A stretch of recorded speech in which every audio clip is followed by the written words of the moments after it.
become the NFL's highest paid player. He had a 9-game stretch. 8 of those 9 games, he was elite. That's it. Now, I'm not making a comparison here, but Tim Tebow had a 6-game winning streak, and the world lost its mind. Blake Bortles, in his second year in the NFL, threw for 35 touchdown passes. Second in the league, and people were fooled by it. Whoever quarterbacks Green Bay when they're young, Favre, Aaron, or Jordan, is going to succeed at some level because Green Bay, they do quarterbacks right, especially young quarterbacks. They always have good O-lines, enough weapons, offensive-minded coaches, not a lot of big market pressure. Is Jordan Love good enough to overcome a defensive coach who's over his skis and a bad O-line? I don't think so. But here's the thing. You don't have to worry about that because Green Bay's never in chaos, never has a terrible offensive line, never has a defensive coach, and always has good enough weapons. Now I think they have excellent weapons. Do I think Jordan Love feels like highest paid quarterback in the league talent? I do not. I don't think he's as talented as Mahomes or Josh Allen or Lamar or Matt Stafford or a healthy Justin Herbert.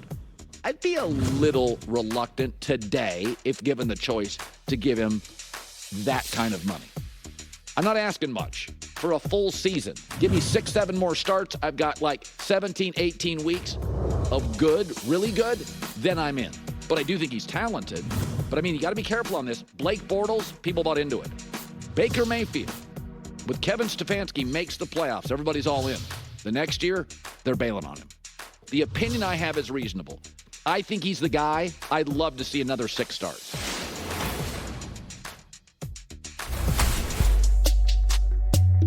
The sports media is younger and softer than ever, so if you occasionally offer criticism, you're seen as harsh and too intense. And I've said this about Jason Tatum. I'm viewed as a Tatum critic, but I love his game. It's aesthetically pleasing. He's long. He's fluid. He's a 3-level scorer. But I have been saying for years, last year it was like Brown and Marcus Smart were the alphas. He was like a third. He was the best player, but late in games, it's like Marcus Smart would be taking shots. He's a defensive guy. And I said during these playoffs, I think Jaylen Brown's the alpha. Well, he won the Eastern Conference Final MVP and last night the Finals MVP. It's not a myth. Jaylen Brown's the go-to guy. He guarded Luka way more than Tatum. He was more efficient. He shot the ball better. He's the alpha. Scoring 31 when you're up 21 at half does not conjure up memories of Michael Jordan. Again, I think he's a terrific player. But Jaylen Brown did the Luka guarding. Jaylen Brown was more efficient. That game 3, remember? It got tight, could have gone either way. It was the big dunk by Brown. It was the 20-footer by Jaylen Brown. He had the 2 biggest baskets. It's not a knock on Tatum. It's a reality. He scored under 20 in 3 of 5 games. If you look at his regular season numbers against a very weak Eastern Conference, which are staggeringly good compared to his finals numbers, he punched below his weight. He shot 26% from 3 in the finals. That's just who he is. So last night when he didn't win the MVP, I'm like, guys, recency bias. It was a blowout. He was elegant. He's a beautiful basketball player. But that doesn't, Brad Stevens told you the truth. Brad Stevens wanted to make this team more of an offensive collaboration than Tatum dependent. They weren't doing that with MJ. They weren't doing that with Kobe. They're not doing that with Bird. Bird had other players he played with, but everybody knew who took the final shot. That's okay. But the general manager told you what he thought was championship basketball. Across 11 finals games in his career, he shoots 38%. Just numbers. Facts over feelings. I didn't make the numbers up. So I've said, I think he deserves to be a champion. He's a wonderful player. But historically, Tatum is unique.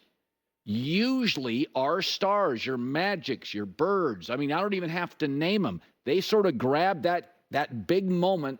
They grab it by the throat and they take it over. He doesn't do that. And so I think it's very fair to say He and Brown, who's better? Depends. I trust Brown and his defense and his aggressiveness more than I trust Tatum in a big moment. But I think Tatum is more aesthetically pleasing and a more talented player. Two things can be true. By the way, for all of you that think I'm too harsh, Steph Curry had 2 MVPs and 3 trophies. And before that win over the Celtics, you were still demanding that Steph Curry prove it to you. And I thought that was insane. Tatum, until last night, did not have a championship trophy. Steph had 3, 2 MVPs. I think 1 or both were unanimous. Best shooter on the planet. Great in big moments. And to the end, we were questioning Steph Curry. I can't go, yeah, I think Brown's the alpha. I think on any given night, Tatum's more talented. I trust Brown in big spots. Go look at who won the MVP of the Eastern Conference Finals and the Finals. It's not criticism to just say, here's the numbers. Here are the facts. I saw this headline today. Jason Tatum silencing the critics. He didn't silence me. I still have questions if I would trust him in a big spot. He's just really talented. Here he is after. This is a career-defining accomplishment. Mm-hmm. Say that again, please. A career-defining accomplishment. Please say that again. These last 7 years have been a roller coaster, up and down. I had to listen to all the that people said about me. And tonight, it was worth it. Oh, my God. Yeah. Hey, silenced his critics. Who won the Finals MVP? Wasn't Pippen winning those? Was Pippen winning those? I mean, your most valuable player. Who guarded Luka? Oh, I'm a hater. Remember what people were saying like 3 years ago with Steph, who had 3 trophies, 2 MVPs. Everybody was on. Steph hasn't proven it. And I'm like, he won before KD. He won during KD. That's not good enough. You got to win another one? And you demanded he did. And he did, as KD had left. So I don't think questioning some things about Tatum, sorry, I don't think it's out of bounds.